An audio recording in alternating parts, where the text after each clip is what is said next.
Today we are going to be discussing 3 job search trends in 2025. We're going to be discussing the job search trends that I found relevant for job seekers, especially if you are just starting out. Hello, I'm Vanessa. Today I'm going to be taking you on 3 job search trends you need to be aware of as a job seeker in this year 2025. Okay, now let's start. First one is emphasis on skill-based hiring. Employers are now hiring job seekers based on their skills rather than traditional qualifications. Traditional qualifications such as computer science, engineering, microbiology, and so on and so forth, the skills that you studied in school. So now employers are hiring job seekers mostly based on skill. So in order for you to make sure you get a job in 2025, you need to learn a skill. You can learn a skill, any skill of your choice, based on your area of expertise, but based on what you feel that you can do and know very well, something you like. You should go for something that is your passion. For example, you can go for designing, you can go for graphic designing, you can go for product management, you can go for content writing, you can go for copywriting, you can go for social media management. So when you learn a skill, you get your certificate. You get certification based on the skill that you acquired. But guess what? That certificate is not enough. After acquiring your certificate, you need to put on hands-on experience. How do you do that? If you are new, if you just finish acquiring a skill and you want to work for a company, you want to apply for jobs, first of all, you need to build your portfolio. How do you do that? Let's say, for instance, I'm a social media marketer. So how do I do this? If I finish learning my skill, practicing my skill, or if I finish enrolling for a skill and get my certification, next, I go for my personal branding.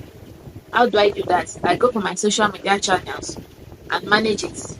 Try to post consistently. Try to create content and make sure that it aligns with my skill. With my skill, for example, as a social media manager, I'm going to create content based on social media management.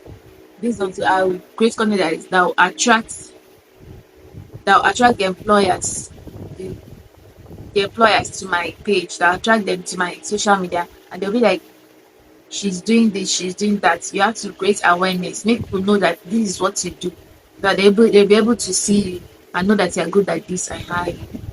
Then, for instance, if I'm a copywriter, I can do mock-up exercises. If I just finish learning my skill as a copywriter, what do I do next? If I'm new to copywriting, what do I do next? Okay, I can create mock-up exercises. If you want to build your portfolio, go to online, go to and search any company or website online.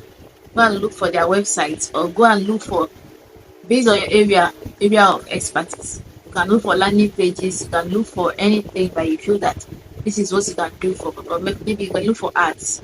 Then you, after looking for their copy, after looking for the company's copy or anything, any copy, maybe sales copy, can be email, can be ad copy.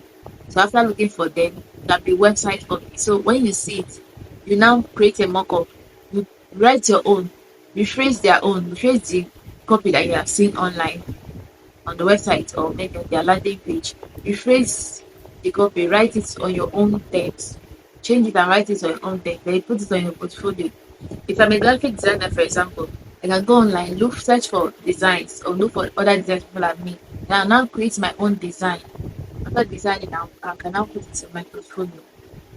Now for employers to see this and say that, okay, this person has so experience. So that is how you go about it. So you need to learn a skill. When you learn a skill, you get your certification, but it doesn't end there. Certification is not enough. You need to practice. You need to put hands-on experience. You need to practice. Create small cup exercises by looking up companies and utilizing their own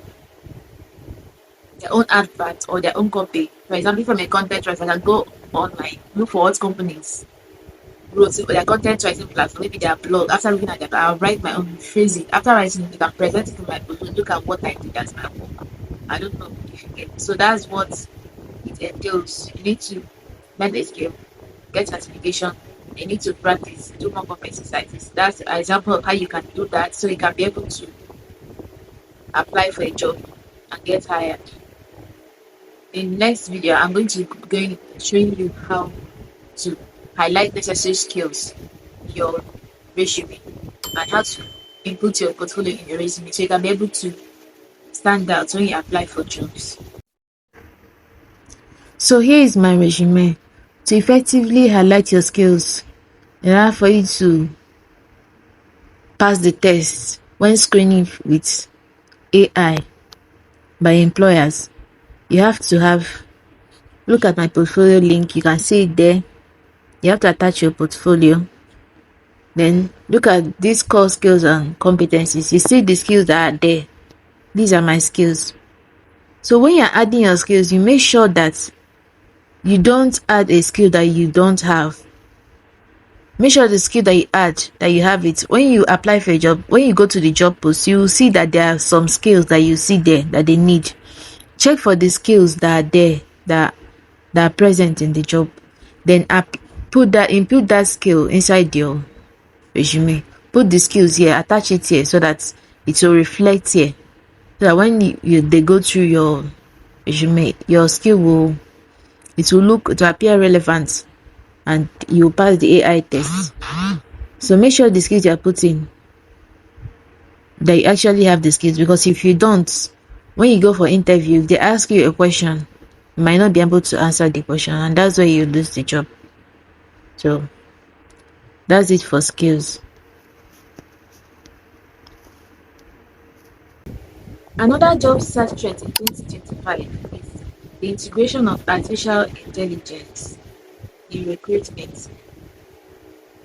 So first of all, employers have started using applicant tracking systems in order for them to track whether your application stands out. When you submit your resume, make sure that you put the keywords. Use AI.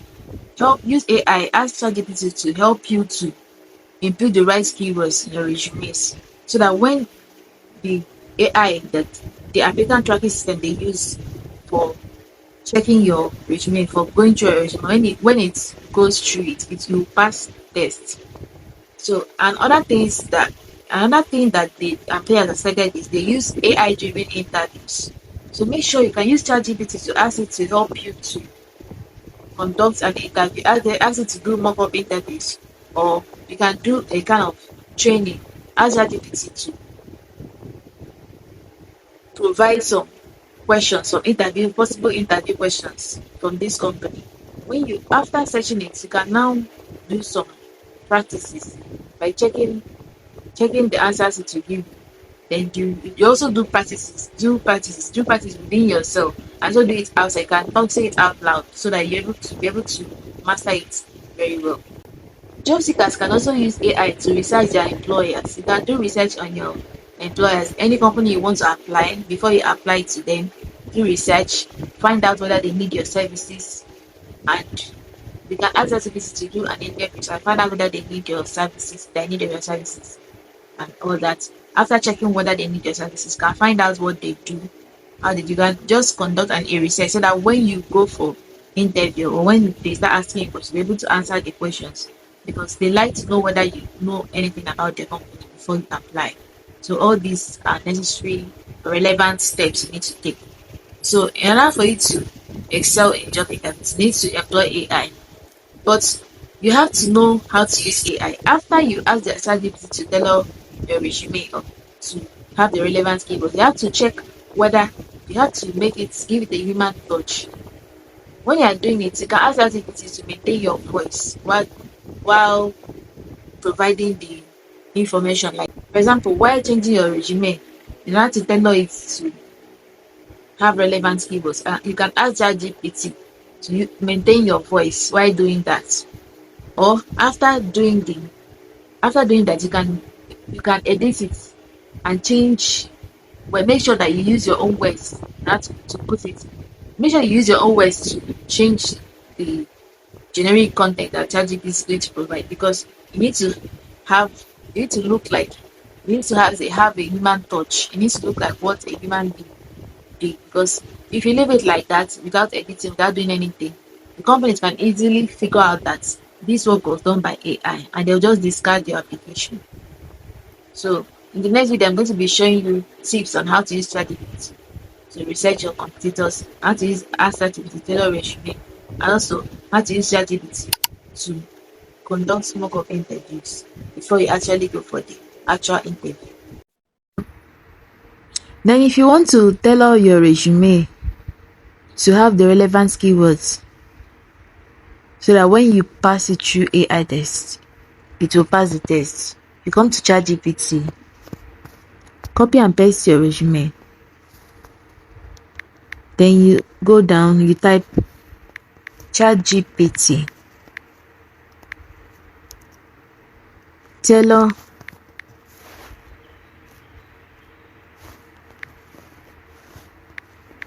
my resume to have the relevant keywords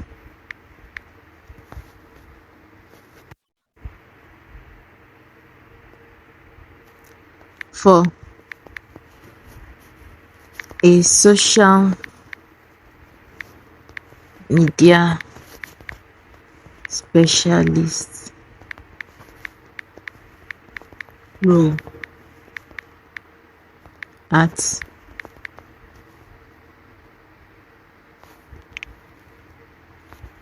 job hunt.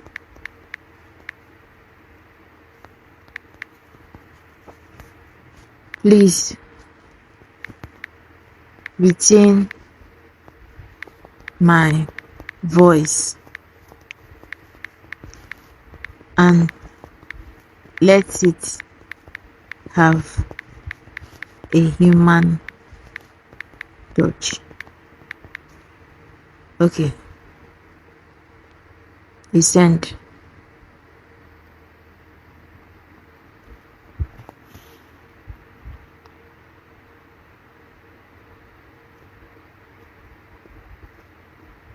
So you see, ChatGPT is generating my resume.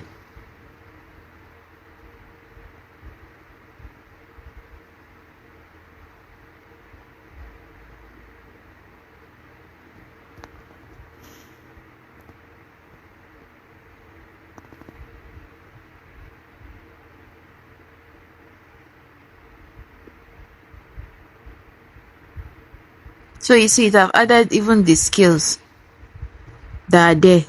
It have already included the skills that are listed in the job search.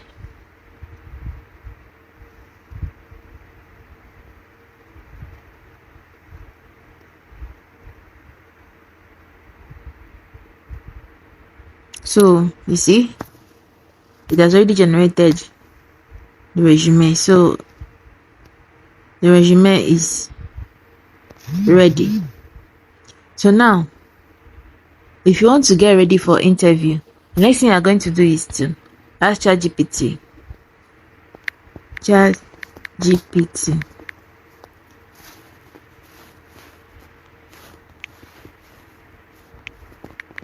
select possible interview questions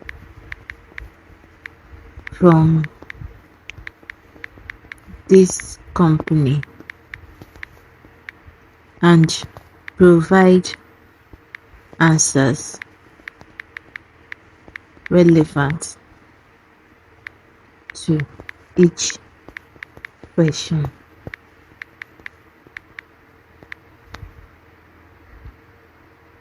Send.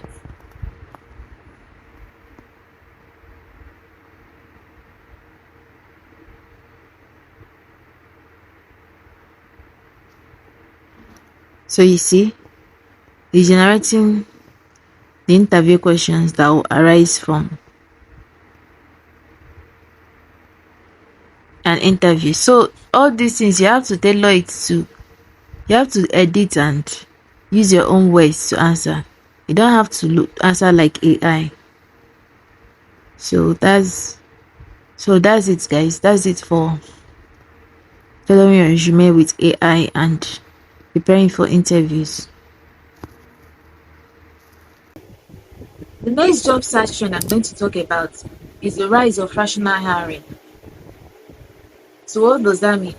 Companies have started hiring job seekers based on project basis or part-time basis.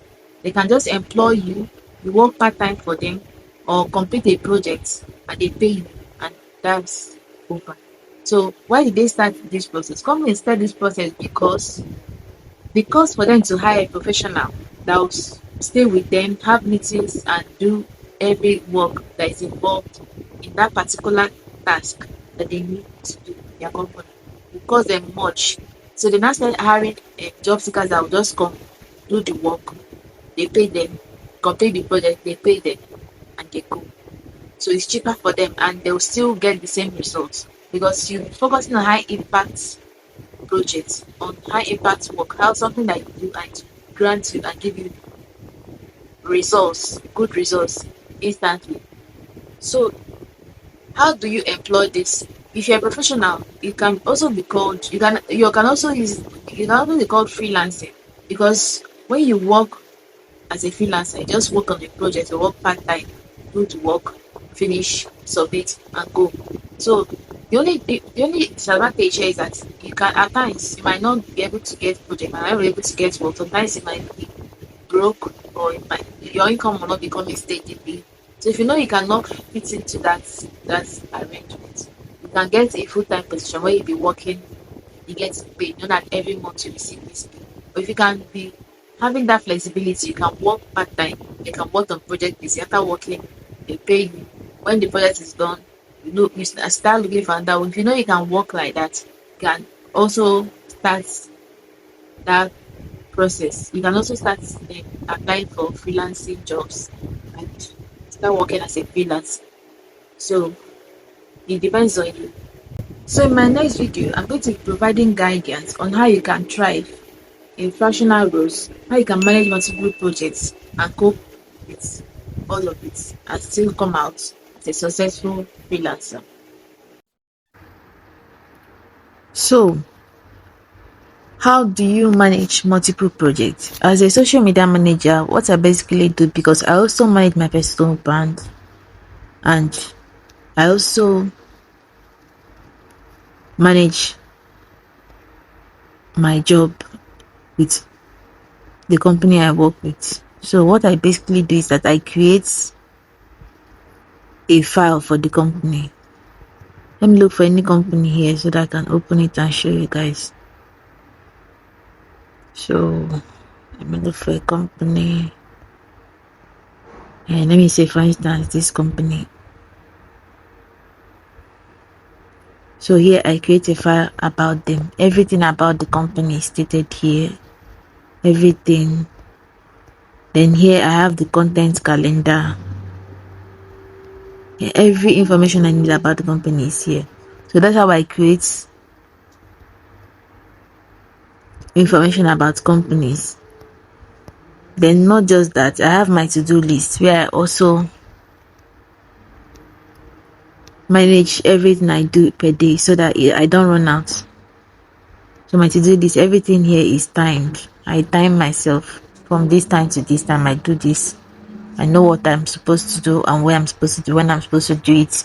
Each time I have I do it immediately. Anything I have to do, I have to do it immediately. I don't waste time. So that will save you time and that will save you waste of time. So everything I have to do, wake up in the morning, get ready, then do it. Do whatever it is you have to do. So that's it. To manage multiple, you have to be accountable. You have to know, like, you have to create content calendar. You have to create. That's depending on your line of work. For me, I'm a social media manager. That's why I create content calendar. So that's it, guys. You create content calendar. You have a to-do list. You plan your schedule. When you finish this, you go to next. Like today, I did content creation, and that's it. I also manage my other things I have to do. So after it, I'll take a break and continue.